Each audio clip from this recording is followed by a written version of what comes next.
Hi, and welcome back to my channel. My name is Aelxbomb, and today I have something super duper exciting for you all. The classic, the tried and true Trinkets to Sidequest. Now, if you don't know what a Trinkets to Sidequest is, it is a series that I have been doing here on YouTube that we absolutely love. I think together as a community, absolutely love.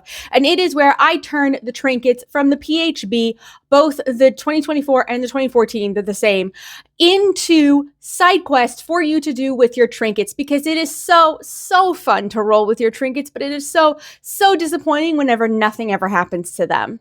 And just to let you know, if you want a specific trinket, I do take trinket requests. In fact, I implore you to give me trinket requests. I hate picking the trinket. It is my least favorite part. So if you have a trinket that you would like me to do, please put it in the doobly-doo down below, and I will be more than happy to peruse my mind and think up something just for you. Now, what is on the chopping block today? It is none other than number 13, a tooth from an unknown beast. Now, here's the thing about this one. This one was actually a little bit more difficult than I predicted. And the main reason why is because it's so obvious. It's so obvious. It's the most obvious trinket that has ever existed on the face of the planet, at least out of the ones that I've done so far, and I've done many. Hunt the beast. Hunt the beast. Find the beast. You know, scour the archives of ancient text for this beast that doesn't exist, kind of like Bigfoot, and then hunt the beast. It's fine. That's fine. That's cool. That's whatever. But that's not, I don't know. I just wanted to have a little more oomph, a little more pizzazz.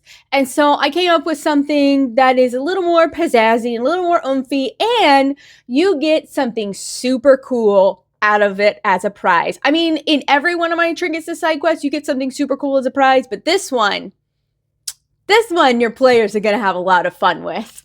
All right, this tooth is no ordinary tooth, as the trinkets are never ordinary things. This tooth is a special tooth, a specific tooth, a tooth, the tooth from a Cho-Gath. A Cho-Gath is an aberration monster that is literally, in my mind, a deformed, weird-looking anglerfish. And it has the little light coming off of it like an anglerfish, and it floats through the air and you know goes through these areas where it feeds off of psychic energy, and it attacks people and eats people to feed off of their psychic energy. They're mostly around places that have a large amount of psychic energy, kind of like flumps, which are also aberrations. Now, these guys aren't just any normal hunters. They've adapted to become a specialized kind of hunter, specifically an invisible hunter. You see, these guys go entirely invisible except for their little anglerfish, except for their little angler, right? Their little light.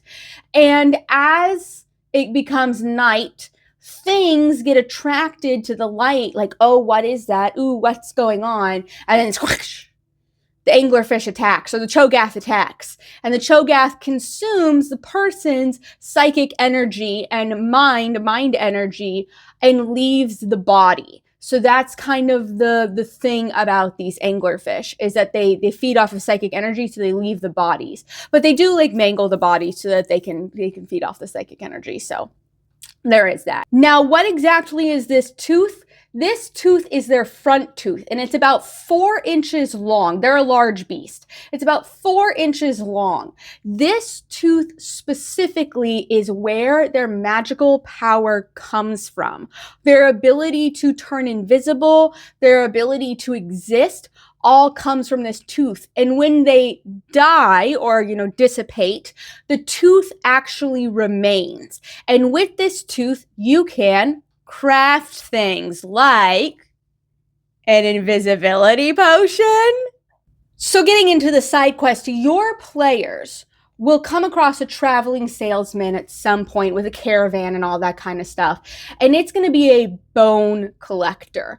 Bones, teeth, taxidermy. That is what this person does. And this person, seeing that these guys are adventurers, knows that your adventurers are probably carrying some bones or some sort of dead body part inside of their bag of holding. Or if you're cool and have a bag of holding, you know, you're probably holding something dead in those. So the traveling salesman will prompt your players, oh goody, you're adventurers, let me buy stuff off of you. I will buy bones and teeth and taxidermy and dead things off of you. Gimme. When your player produces the tooth, and you might want to remind your player that they have this tooth, when your player produces the tooth, the salesman is going to back up and say, whoa, I can't buy that. I don't have enough money to buy that. But what you have there is very, very special. Do you know what you have? And whenever the players are like, no, we don't know where this came from, the salesman is going to be like, well, I have morals. So I will let you know that if you go to the town of Lilith in this other area, maybe on the way, if you head to the town of Lilith, you will be able to trade that for a juicy item or amount of gold. Your choice. And then the salesman will take the things that they want to sell, take the things they want to buy, and be on their way. If your players press the salesman will explain to them that this is a tooth from a monster that they hunt for their tooth. This is like something that they go on hunts for. So it's very, very valuable, but only to those people, because only those people understand how to use it, in what properties it has, in magical effects it has. The players must then make checks, lovely checks, to try to find the village, ascertain what this tooth is. You know, maybe they pass through a large place with a college and they get to show some of the professors the tooth so that the professors can see that there's magical properties to the tooth, but they can't quite identify it because it's organic magic, not inorganic magic, you know, stuff like that. But there should be a little bit of a progress of finding the village, finding out more about this, and ultimately getting to the village. That should be a series of checks. They might also procure that one of the reasons why these Cho-Gath have appeared for so many years is because there's actually a dormant aboleth sleeping in a lake in the woods that nobody knows what to do about, because nobody's powerful to do enough to do anything about it, but it's asleep, so it's not really bothering anyone, but it is giving off tons of psychic energy. So this lake and around this lake in these woods is contaminated quite a bit with aberration type beast, which, you know, could be something that the players could deal with eventually whenever they're a high enough level. You know, maybe a little hint, a little sprinkle on there of like, hey, once you get to a high enough level, you can kill an aboleth and free an entire like region from their terrors and woes of an aboleth coming alive and, you know, psychologically destroying everyone. So your players, hopefully at this point, will be making their way to the village of Lilith. However, on the way to the village of Lilith, and I want this to be perfectly clear to you, there will be a random encounter, and there will be an ambush, hopefully, unless someone has the alert feat. But hopefully it will be a successful ambush.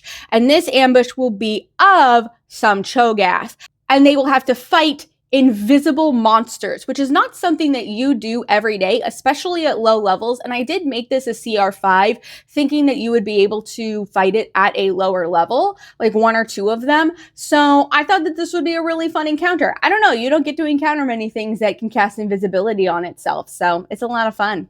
Once the players actually get to Lilith, they will be greeted and, you know, shown around, and then ultimately brought to the wise woman, and the wise woman will take the tooth that they have and turn it into a potion of invisibility, which is fantastic. And then they will give that to the players, saying, here, you know, this is what we do with these teeth. If you give us the other teeth that you collected from the Cho-Gath that you killed in the woods, we'll give you one invisibility potion, you know, bada bing, bada boom, all that kind of thing. However, there is a little thing that I do have to say that you can do. It is optional. You don't have to, but I would do it if I were you. You can then have the wise women tell them that there is actually a bigger Cho-Gath. There's a mother Cho-Gath. What you fought were the babies. If you go out and get a mother Cho-Gath, I will reward you with a potion of greater invisibility. And let me tell you, when you give your players a potion of greater invisibility, things get a whole lot realer for them, more real for them. Like, honestly, like the thought of like, oh, when do I use this? How can I use it? What do I use it? I mean, it's so fun to watch them get that greater invisibility at lower levels and be like, I control the world, I rule the world. It's a lot of fun. So optionally, they can fight a Mama Cho-Gath and then get the Mama Tooth and then get a potion of greater invisibility. But ultimately, that is the side quest. The side quest is them finding out what the tooth is, trying to find Lilith, finding Lilith, getting attacked by going to Lilith, and then ultimately getting the invisibility potion and the option to get a greater invisibility potion. And that is what I came up with for number 13, A Tooth from an Unknown Beast. Again, I really didn't want to do something that was incredibly obvious. And normally I try to do things that I don't have to give you like a lot of homebrew stuff for, but this was like too good. And also, as soon as Max said you should do something with invisibility, because I was asking him about it, I was like, Max is my muse, Max is my husband, and Max is my muse. And whenever I asked Max, I was like, man, I just want to do something more. I just want to make this more interesting. Like, I just want to add something interesting to this. And he was the one that recommended invisibility. Whenever he recommended invisibility, I was like, oh, I know exactly, and my brain just exploded and I knew exactly what I was going to do. So I really, really hope that you guys enjoyed this. I really, really hope that you use this. And please, please leave me a comment giving me a new trinket to do, and I will do it. I do have a spreadsheet of what trinkets I have done. So if you do one that is doubled, I'll let you know and you can pick again. But yes, please leave me a trinket because I hate picking trinkets. It destroys the fun for me.